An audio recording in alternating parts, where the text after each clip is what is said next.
All right, folks, 4G Dave here, back with another in our series of the Founding Fathers. And today, oh boy, we're talking about the man who signed the Declaration of Independence so big, so bold, so brazen, you could see it from the King's throne in London. That's right, I'm talking about the mega famous, infamous John Hancock. Now look, every revolution needs the quiet heroes, the ones who work in the shadows, who whisper liberty in back rooms and move the pieces on the board. But let's not forget that every revolution also needs a man like John Hancock, loud, rich, flashy, unapologetic, and willing to risk it all for the cause of freedom. Born into wealth, Hancock didn't need to risk his fortune, his name, or his neck, but he did anyway.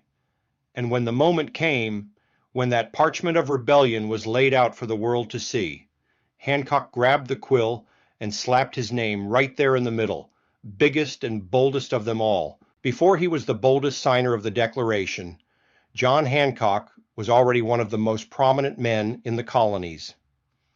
Hancock was known as a wealthy merchant, smuggler, and politician who used his influence to challenge British authority.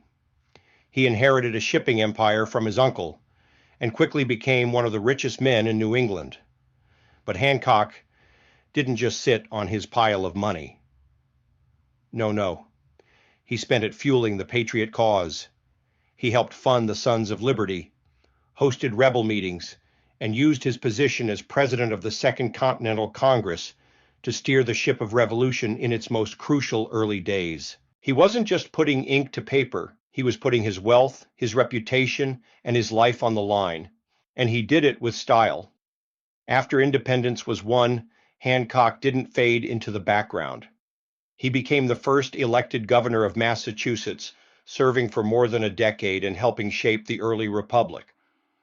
Despite his wealth and social standing, Hancock remained popular with everyday citizens, often advocating for the common man.